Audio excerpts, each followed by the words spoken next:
Hello, my friend, and welcome to Securely Insecure podcast, hosted by me, Johnny Seifert. This is the Celebrity Mental Health podcast where I say it's okay to not be okay. And if you have the same mantra as me, if you're watching on YouTube, click that bell button, click that subscribe button, leave a thumbs up, and leave a review. And if you're listening on Amazon Music, Acast, Apple Music, Spotify, wherever you're listening, click that subscribe button, give it a 5-star rating and a review, and let's keep spreading the word. It's okay to not be okay. And let me tell you about my guest today. My guest today, you'll know from the Traitors season 1 in the UK, where in the first episode, it looked like his journey was over. However, after his incredible return, we saw him really stick that traitor knife into Wilfred's back, and it is why he became one of the stars of 2023. Moving on to this year, the Traitors is in full flow and is now turning his hand to acting. So to tell me his mental health journey, I'm delighted to welcome to Skiniska. It's Kieran Tompsett. Hello, mate. Hello, happy New Year to you, Johnny. Thanks for having me Happy on. New Much Year, my appreciated. friend. Obviously, the Traitors on TV right now, and be remiss not Yeah. to mention it. How are you finding watching it now on BBC One, on the BBC iPlayer, where you're going, that was the castle that I was at. That's where I sat at the breakfast table. That's where I sat at the round table. And Claudia treated me like I was her best friend. And it now looks like she's got a load of new best friends and a load of new children. And this is my gap, not theirs. Great question, Johnny. And to be fair, absolutely fantastic because when I watched the first episode, I was sitting there with my wife watching it, and then just the feelings of them driving up the driveway, seeing the castle. I can still smell now vividly, like there's a very distinctive smell in the castle when they had the open fire, the log fires. So it brought back a real set of emotions. But actually, this time I can enjoy it as a viewer. Last time watching it back, loads of anxiety and not knowing how the public would perceive it. So I'm sort of going on the journey with the new cast this year, but actually enjoying it. But yeah, just the little things, the driveway, the smell of the castle, the feeling of the round table. Certain rooms had certain feelings to me, like the breakfast room, the round table. The other rooms were sort of gameplay and just general chat, but those two rooms are standout rooms, as you know, the breakfast room and the round table. But yeah, it's really, I'm excited for them, but it was weird watching it back. Because it's really weird that, reality TV, especially in the UK over the past 13 years, have come into fruition when it comes to scripted reality shows like The Towers, The Made in Chelsea's, The Geordie Shores. And then Yeah, obviously with Big Brother, I'm a Celebrity, Get Me Out of It, etc. They've been continuous. The Traitors was one of the first new reality shows that have come in recent years. And so suddenly you are the OG. You are the OG season of that. And so whenever anyone thinks about the Traitors, they'll always think about that first time they ever watched the show. And so yeah, you'll always think about that first cast. So I'm sure the Traitors will be really successful and it will go for years to come if they keep changing. And I've watched the American series and the Australian series. So technically for me, this is the 4th season that I've watched. yeah. But as an OG to the experience, is there that kind of, I suppose, that imposter syndrome from the reverse of going, this is our area, and like you said, this was our driveway, this is our breakfast table. Like I've got more ownership to it because I'm an OG, rather than being I was season 5 and there was season 4 and season 6, and I'm just part of a massive timeline of the show. I'm very proud, Johnny, to be part of the original cast. It was a hard task to get on the show, nowhere near as hard as it probably will be from now for all the other contestants because of the sheer volume of people that want to go on it. Just sitting at the round table, the journey. It was. I mean, I'm excited, but yeah, I don't feel any. I'm ready to hand the baton over. I'm loving the new episode, the new series. I absolutely think they've upped the game massively. They picked some amazing cast, as you know. Obviously, you've watched lots of them. You've seen all the different, and I'm a great follower and supporter of it as well. To be fair, I've watched the Australian one, the French one, the American one. I've watched them all. So yeah, I'm very grateful to be the OG. I want everyone to experience what we have, and no one can ever take that away from us as Class One. We hold a unique bond, and let's be honest, I think the UK one sort of opened up the floodgates for the other shows. If I'm not being like cocky or arrogant in any way, I just think that show everything worked well. From the production to the cast to Claudia, everything sort of just came together really, really well. And that's why, there's other shows that have come in production since then. There's a new program on Netflix in a couple of weeks' time called The Trust.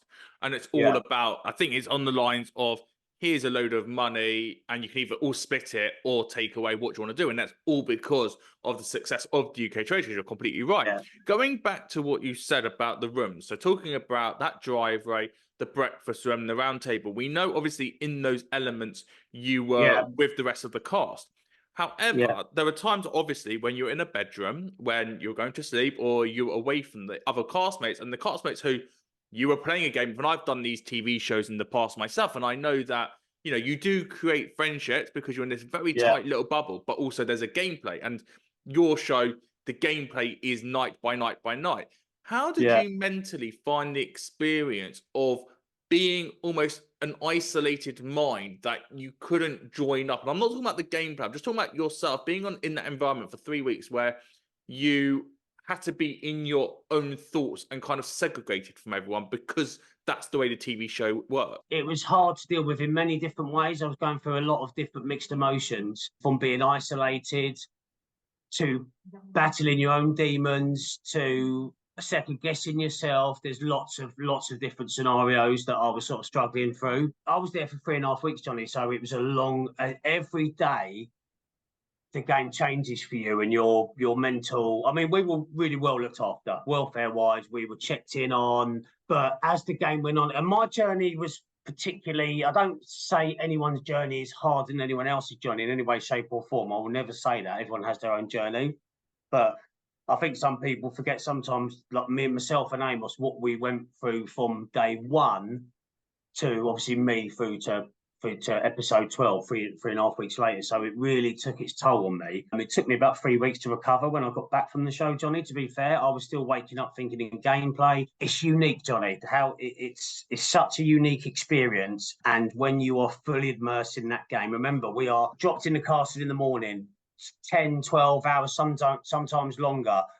Drop back, slept, straight back in. You can't talk to anyone in between. You are literally immersed into that game. And that's when, I wouldn't say the paranoia, but you just can't shut off. You literally, I try and distract yourself. I used to try and watch some films and box sets and try and distract myself, but something would remind me in the film and I would get back into gameplay. I mean, I must have worn the carpet off in my room. I was pacing up and down so many times like a caged animal. It did take me a long time to sort of, and not only on the show, but we had a long gap before the show came out. So when the show actually did air, it's the first time that I'd actually saw what people were saying about me, what other people were doing in their interviews. So that brought back a real different set of emotions and feelings as well.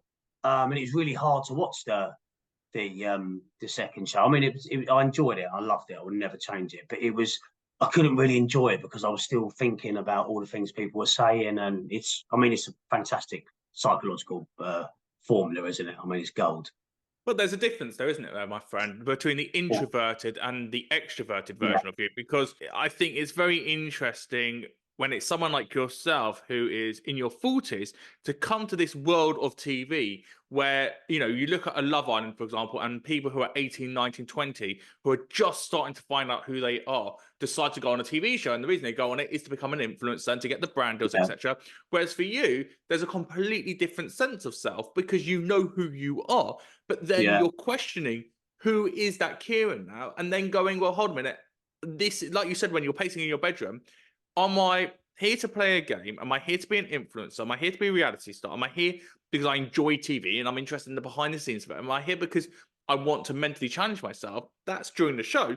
And then 6 months later when the show comes out to go, okay, who am I actually watching on TV? What version is this? Because it's not who I'm necessarily putting out, because that's based on an edit, and the edit obviously did you in favor, but I'm saying this is the version of you that wasn't necessarily chosen because you can't control your mannerisms and actions because you were in an environment that had a lot of experimentation to it. That's not how you act in everyday life. No, absolutely fantastic question and great way of looking at it, Johnny. I think the experience of where you are and stuff like that, you know, sometimes, I mean, they portrayed me as a villain and like I got all very peculiar sets of comments. I think people, I mean, I must obviously give off some kind of vibe because a lot of people were saying it, but I mean, I'm a nice man. I've got 2 young kids, like you're right. I'm in my 40s. I've gone through a lot of life experiences, and one was the experience, 2 to test my skills in regards to spotting lies. And I had some. I mean, if you look at the stats of my actual gameplay, I got my first vote was for Will. I was the first person to mention Amanda. I mean, everyone says you can't have a game plan. My game plan was to survive, sit back, know when to talk at the right time. But again, with the edit, as you say, sometimes I wouldn't say questionable, because I think they're absolutely fantastic, talented people that do the edit. But you're right, you're going to be perceived by certain people from what they see, and it may necessarily not be the version that I would prefer people to see. I mean, I lost my temper at one point in episode 11 when Will was, obviously I knew Will was turning on me, and that was quite hard for me to deal with, because it was quite hard, Johnny, to separate the game from for that point. It become really more than a game at that point. To me, it became really like we were fully immersed in it. So it was, depends who you are, see what version they see of me. But I was overall, if I'm honest, quite happy, but I think I had a lot more to offer. Like, I've got a great sense of humour. Me and Maddie had some really funny laughs with Will. I mean, we had some fun on the show, don't get me wrong, but that didn't make the cut, because that doesn't sell, does it? Let's think about, though, that you're a character on a show. There's 22 people who are playing a game, and everyone's got a character to play, and there's a storyline for each person, whether it was Alex and her boyfriend and etc. etc. But we have to know how we get to that character. So, Kieran, can we go back and let's focus on your mental health journey through your 20s and your 30s to lead you to your 40s, to lead you the character that we saw on the Traitors. Yeah. So let's go all the way back to the beginning, pre anything to do with those big moments that have happened to you and who have shaped you. How were you just generally growing up through your teen years? I come from a single parent family. My dad wasn't around. I see my dad now. He's a great granddad to my kids. Coming from a single parent family, myself, two brothers and a sister. I wouldn't say we come from a deprived family in any way, shape, or form, Johnny. Very well loved. Some things we couldn't afford to do as a family, and that's just life sometimes. But what my mum did give me was a very good set of life skills. I mean, I could cook, clean, iron, wash by the age of like 12, 13. I was a qualified chef by 17. I had good life skills that was given to me. I was a really sort of big personality. I enjoy my humour. I set off on my career. And then, as most people, and it's horrible to say, but most people in life will suffer forms of trauma. And those forms of trauma potentially can change you for the better, for the worse. You can learn from them. Everyone's different what they go through. My first experiences, it was the loss of my nephew, my sister's baby, to meningitis when I was in my early 20s, and that affected me massively, because no one's meant to have a loss of a baby in a family. I wouldn't wish it on anyone. It really affected the whole family, friends, as you can imagine, around us, and I went off the rails massively because I really didn't know how to deal with it, Johnny. And my dealing with it was going out, having a drink, partying. I mean, one thing I did do, which again, thanks to my mum, I went into martial arts at a very young age for discipline. So boys can act like idiots sometimes, but lucky I wasn't in that area. My mum put me into martial arts from a very young age, and I used to go 4 nights a week on a Sunday, and I religiously done that till like my late 20s. So that kept me physically fit and a bit more capable to deal, because I could lose myself going training, doing martial arts. But the moments I had on my own, I mean, it's like a loss of a baby. It's like it haunts you, because it shouldn't happen. It shouldn't happen in life. And that was the first sort of massive trauma, I would say, maybe shifted my personality slightly, I'd say. When it comes to a grief journey, we obviously always focus on the parents of the children, sometimes the close friends, but it's very much set in a certain structure. When it comes to extended family, grandparents, uncles, aunties, cousins, we never really considered the impact on them, because it's like, well, it's not your child, but then also you have got a closeness to them. How did it affect your grief journey being the uncle and not just being the parent? Because I feel like there's a conversation that we don't have of, are you allowed to grieve in the same way a parent does when you have got such an attachment? Yeah, and I mean, it was the first grandchild in the family, so he was obviously the special first one out. My sister's the first one to have the baby. We just enjoyed an amazing Christmas with him just turning 1. So it just came. I mean, January is when we lost him, unfortunately, on the 9th of January, just after Christmas, and it just came out of nowhere. And yeah, I mean, looking at my sister's face, looking at, I don't think you can ever truly understand what it's like to lose a child unless you've lost it yourself, and I get that. Now I've got children, it brings me to tears even thinking about the potential of that happening. I understand a lot more what my sister went through and how it altered her life, because I have children myself now as well. But unless you, there's different scenarios. One, if you lost a child, hopefully never ever. Two, have you got kids? It changes, because you know what the love is for a child.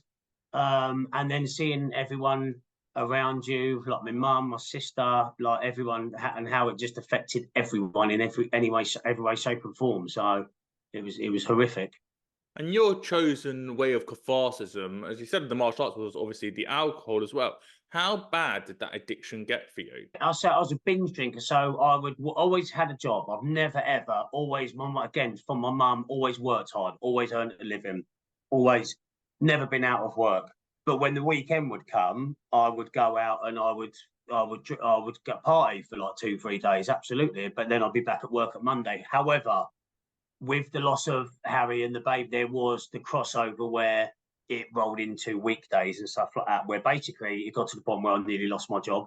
My boss called me in and said, Kieran, like, I think I was late 4 days in a row. And I went, Kieran, I know you're going for a tough time, but you need to sort yourself out. This is unacceptable. For the sake of other people in the business as well. And then, as fate would have it, or luck, or whatever you want to call it, sometimes off that night, it was a Thursday night, I went to bed early, planning to go into work the next day. And then years ago, we had the electric alarm clocks, and we'd actually had a power cut at night. And you couldn't, even if you tried to write, you couldn't do it. I went to bed, had an early night, woke up at 3 o'clock in the afternoon on Friday afternoon. The power cut had happened. My electric alarm clock didn't go off, but my boss, obviously, boy that cries wolf, thought I'd been out on the bender.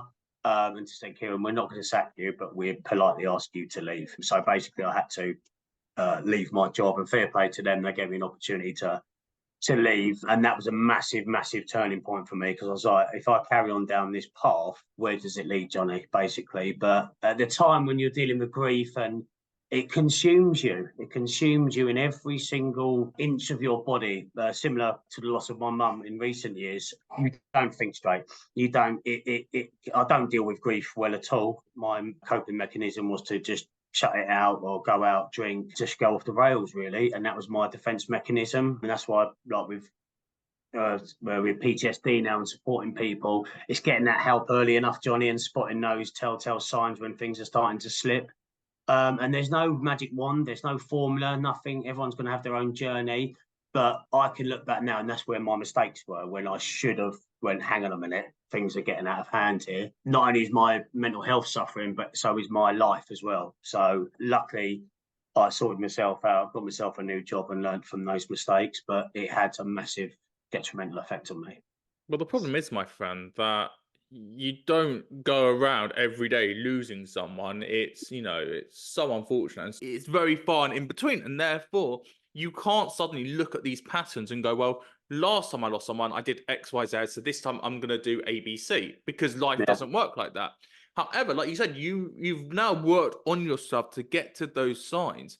What's your advice for someone who's going through a grief journey now, and it's the initial stages? What's your advice of what they should be doing? And I know it's a very open question, and I know there's no two stories are the same, but just from your experiences, what do you think? And again, grieferencounters.org.uk is an amazing organization when it comes to grief.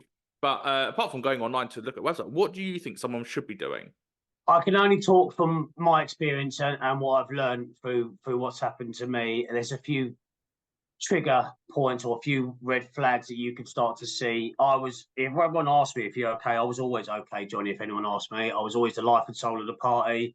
Is when I was on my own, is when I would self-destruct. The people that love you the most, that will do anything for you and help you more than anyone, are the people you don't confide in. Like, they are there. It's happened to me. It's a complete stranger I spoke to before I actually woke up and got help. I think that might be quite a common thing. I don't know, but a lot of people seem to not want to open up to their family for various reasons. It's that fear of judgment, isn't it? The fear of judgment, the fear of telling someone that you're not okay. And it's why AA is such a powerful tool. And I know a couple of people who've gone for the AA system, because there's a side of empathy and no judgment. And I think if you're going through something, you think you're going to get judged. Oh, well, that person's going through it. Or, oh, well, that grief journey only lasted 2 weeks. Why are you still moping around 3 weeks later? I've got a friend of mine called Andy that I met when I lived in Marbella. and he had a massive drink problem, drinking drugs, never knew when to stop. And he's now been sober, I think, 9 years now. And I take my hat off to him because he was at the point where it was affecting everything in his life. And he didn't do, some people think, oh, you could do it moderation and all that, but some people can't, John, as you know, they have to call it a day. And he was one of them people, and I'm very proud of him. He's a very good friend of mine. He was at my wedding. I speak to him every other week, and he's still on that journey now. And he knows his life back then he probably wouldn't be here now, if I'm honest with you. And so I've got quite a few friends, and also know a few friends, unfortunately, that had that journey, done really well, and then have lapsed and completely gone the opposite way as well. So it really is horrible to see that sometimes it does get hold of people again. It's for me, like I would sometimes become a bit of a recluse, Johnny. I'd disappear, like social engagements. I would normally be the life and soul of the party. Then I would completely disappear off the face of the earth and be a complete recluse. So signs for me: withdrawn, being quiet. Everyone. I mean, there was a great mental health advert. I don't know if you saw it recently about the two gentlemen at the football game. Yes. Oh, probably one of the best you'll see. And everyone, including myself, was like, oh, the guy, I got it wrong. It was the guy that you thought I was having problems when it was the guy that was the life and soul, laughing, joking, that actually had the mental health issue. So I think that's probably one of the greatest campaigns in recent times that they've. And just to expand on that just a little bit, just in case people haven't seen it, there's two guys. One guy every week, and it's the older guy every week says, "Are you okay? Are you okay? Yeah, good. Yeah, good. Yeah, good. Yeah, good." And it turned out it was the younger guy who wasn't good and who was never there. And it was every time I watch, I've gone cold. Very I want to powerful. cry. Very, It's very very powerful. Very powerful. It got made me quite nervous about it because all those signs, like I say, no one's. We're not trained to see them, are we? No one's. Are you looking for them? Are you looking for the right signs? It's a minefield to try and spot it. I've known two people in my life that have over the last few years committed suicide over financial scenarios. One guy went and hung himself in the woods. Like, it's horrific, and you just don't know what people are battling. And it's so sad because I think at one time, if a cuddle was there or a chance conversation, they'd still be here now. I really do believe that, but it is what it is. It's not. All you can do is try and learn from it and try and save and help someone else. And obviously, if you're going through something like that and you are thinking of ending your life, the Samaritans.org.uk, call them on 116 123 116 123. Go and seek help. A final question for you, my friend. Yeah. Thinking of your mum, Yeah. what do you think she's left the legacy for you of? So she's passed on. She's obviously given you all these life lessons. How do you think you're keeping her legacy on? And what do you think she would have made of seeing her? I'm going to cry again. How do you think? Hold on. How do you think she would have seen you? Sorry. How do you think she would have felt seeing you on the Traitors and how? You know what? It's one of the. My wife brings it up all the time, and it's a lot of my mum's friends. My mum always used to have a funny saying to when I can see you on TV, son. I think you're always gonna. I think you're gonna be on TV one day. We'd always laugh and joke about it. And then a few people at your work used to say that, said you've got a lot to offer. I don't get me wrong, Johnny. I'm absolutely. I mean, I take pride in my mum's looking down, and the reason I'm been given this opportunity is because of the life skills she gave me. But oh my God, I would give anything for her to see where I am now. And all I can do is thank her for the life skills she gave me. And yeah, it does break my heart because we're only like a year after. But again, I try and take the positive out of everything because that's how my mum was. I mean, she'd give you the last five in her purse. She would help anyone. She would help people that were struggling. She would always help people. When I lost my mum in 2019, I obviously suffered massively. I had some really dodgy times there. And then found out my wife was pregnant with my daughter, and her due date. So my mum passed away on the 19th of March 2019, and my daughter was due on the 19th of March 2020, a year to the date. So I always take that as a unbelievable twist of fate. I truly believe sometimes stuff like that. My daughter's named after my middle name is Tia Vanessa. after my mum. But yeah, she was born. She actually came a day early. So, but yeah, she was due on the day my mum passed away. So every time the birthday comes up, I'm obviously not sad. I'm always very grateful for the birth of my daughter and the blessing of having a child. And my daughter really reminds me of my mum. To be fair, she's got a lot of characteristics of my mum. Well, you know, she's living through the legacy she left and the Yeah, lessons that you were lucky enough to have from her, you're able to pass on. Kieran, I can't thank you enough for talking to me on Security Secure. I just want to mention a couple of charities, the yeah, Samaritans.org.uk, come on 116123 because we spoke about suicide, and also talktoFrank.com because we spoke about alcohol addiction as well.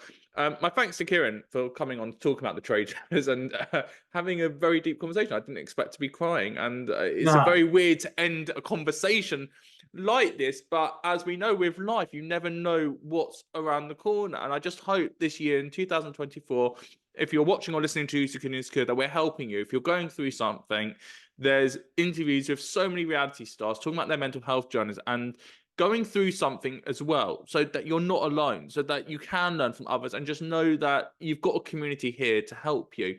Amanda Lovett came on to talk about her blended family. Theo Main was yeah. on last year from the Traitors as well, from both your series. So look, go and check them out in the library and keep supporting Security and Secure on YouTube. Click the subscribe button, click that bell so you get notified every time there's a new episode. Leave a rating and a review. If you're listening on Acast, Apple Music, Spotify, etc., click that subscribe button, 5-star rating and a review. And on social media, I put teasers out at Johnny Seifert 92 on TikTok, at Johnny Seifert at Security and Secure Podcast on Instagram, and Johnny Seifert on X, formerly known as Twitter. So let's keep spreading the word this year that it's okay to not be okay. And my thanks once again to Kieran for doing such an amazing interview. I really appreciate it, my friend. I'll just say that, Johnny, as well. You can see two grown men sometimes can have a cry, and it doesn't mean you're weak in any way, shape, or form. It means you've gone through life experience, and sometimes a cry is not bad for you, mate. It might actually help you out and get it out, and you can. And two men can talk to each other about their mental health and actually help each other. So if anyone is listening, like, reach out, guys. Talk to each other. Don't go down that rabbit hole. Talk to each other. There's a lot of help out there, and look, it's all right to have a shed a tear with a friend. It don't do any harm.